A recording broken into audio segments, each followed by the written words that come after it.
has TV English News. Now let's start with the headlines. Environment will improve in Manipur if each one of us in state with a population of 28 lakh people plant at least one sapling in a year.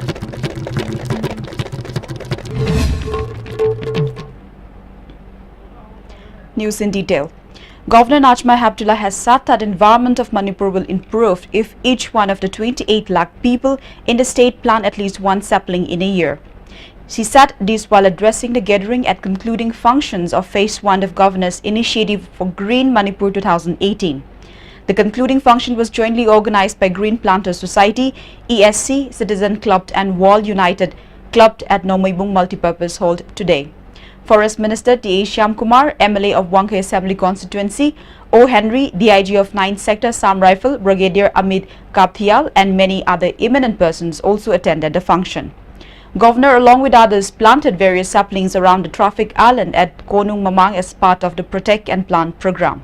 About 1,000 saplings were planted in Wangkhe Assembly Constituency from May 20 to 30 under the Phase 1 of the Governor's initiative. The Governor also distributed saplings as part of the program. Governor Najma Heptullah further said, protecting environment is a duty of human race. It is very important to plant sapling with a sense of sacrifice for the future generation. It is time that the government and local clubs and organizations make joint efforts in trying to protect the environment.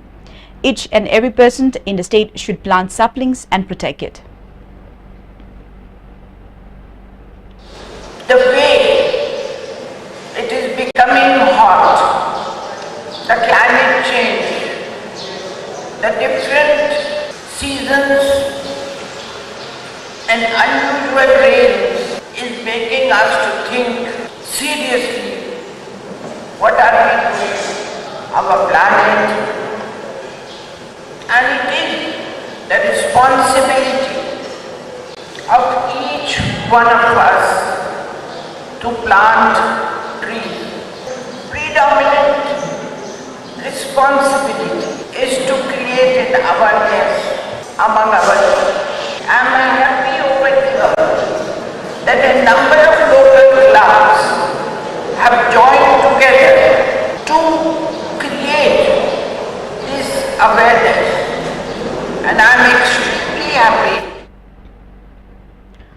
On the other hand, MLA O. Henry said efforts are being made to plant more saplings in the constituency. Forest and Environment Minister T.A. Shyamkumar said efforts are being made to plant at least 15 lakh saplings in the state. He sought people's cooperations in trying to make the initiative a success.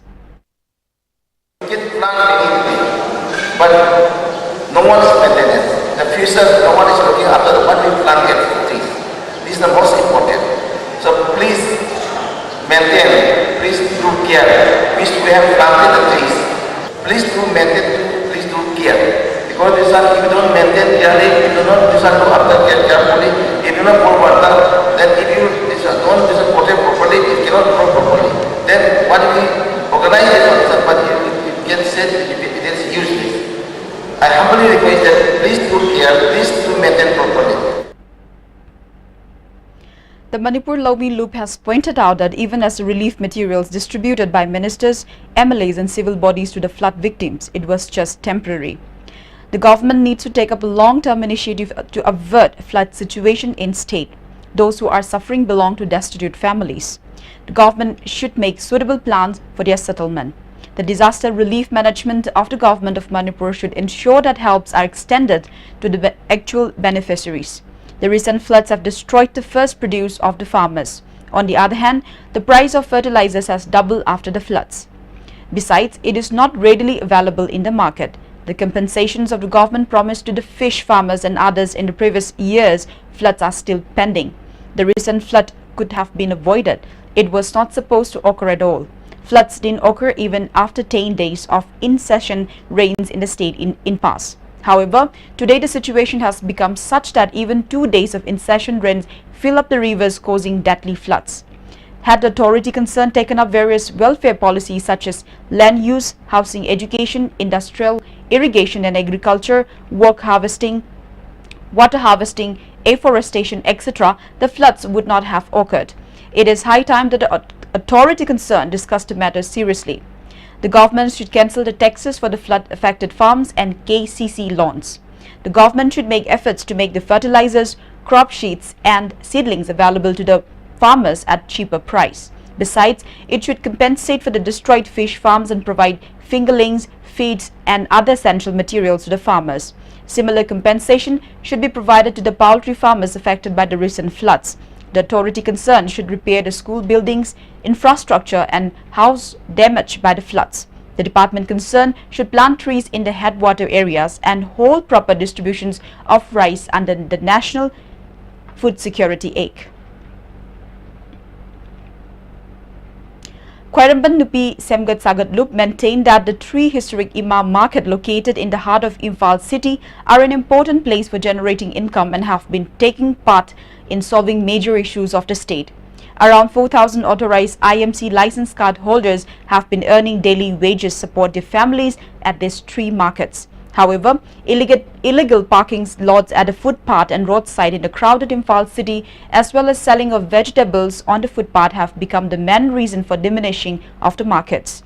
The government should discuss with the department concerned to form a long-term market policy in order to bring an amicable solution. Moreover, selling of goods along the footpath can be reduced by maintaining a difference of goods rate between wholesaler and retailer from time to time. Women selling goods inside the market are in immense hardships with downfall of the business since some women take the advantage of continuing to sell their goods from 3:50 early in the morning till 9 in the evening every day. A strict regulation should be imposed for women vendors in and around EEMA Market by July 5. They cautioned that the IMC and the government should be responsible for any unwanted incidents. In connection with the International Day Against Drug Abuse and Illicit Trafficking, a combined team of Moree Police and Moree Commando under the supervision of SP of Technopal District, Dr. S. Ibomcha, seized liquor worth more than 1 lakh rupees from Moree Market.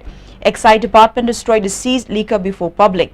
SP Dr. S. Ibomcha appealed to the people to extend all possible cooperation in trying to successfully ban liquor and substance abuse at Moree. हौजिकसु अखोइना सि अखोइ फाजरिबसे अखोइ मियामना पाउ पिबिरकपदगी मियामना मतेंग पांगबिबदगिनी हौजिक अखोइ मोरेदा अखोइ drug and alcohol free ओइबा मोरे अमा सागनना बहनबदा अखोइ मियामना अंगम मतेंग पांगे हाबसे आई थमजगे अखोइ मखाताना अखोइ मियामनासु पाउ पिबिरखिगनी मासिजु अखोइ मियामना पाउ पिबिरकपदगी अखोइ ngasi फाबा ngamjariबनी अखोइ मखाताना अखोइ मियामदगी सपोर्ट अखोइ निजरी अखोइ मियामसु अखोइ थागतचरी अखोइ ड्रग फ्री ओइबा अल्कोहल फ्री ओइबा मोरे अमा Among the street lamps at border town Moree Market, apart from 3 street lamps at Moree Forest Gate, 2 street lamps at Moree Market, the rest remain defunct for more than a month. Commuters have been facing immense difficulties due to darkness of Moree Market. The rate of road mishaps had also increased. It has also caused inconvenience to the women folk of IMC who are tirelessly performing the service to keep Moree Market neat and clean due to the darkness. People appeal to the authority concerned to repair the street lamps at the earliest for the convenience of the people. Now let's take a short break.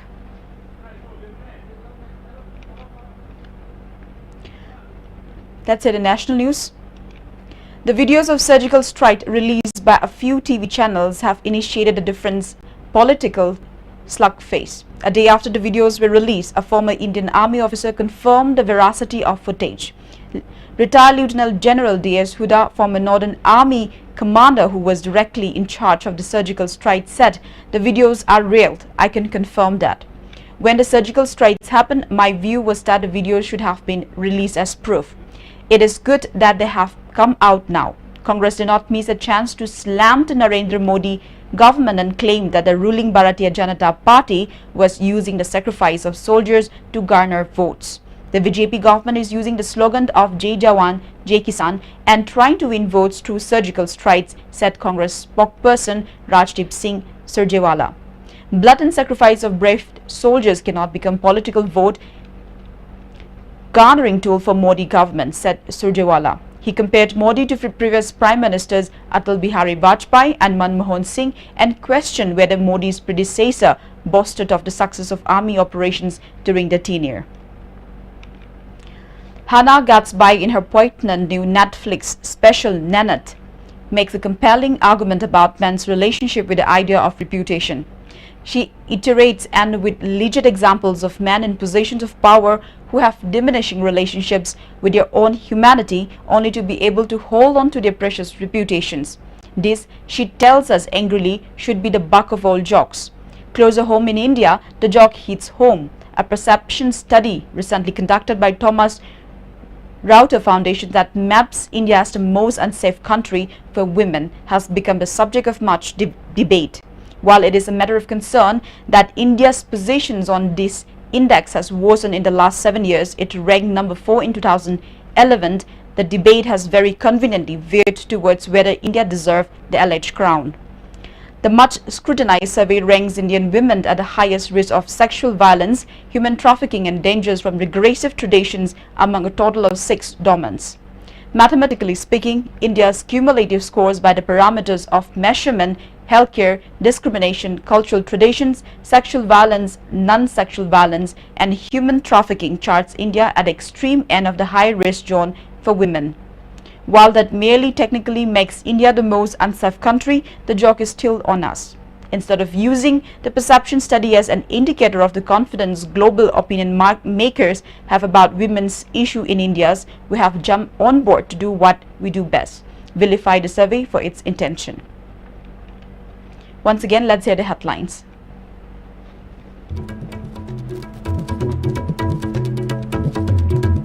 Environment will improve in Manipur if each one of us in the state with the populations of 28 lakh people plant at least one sapling in a year.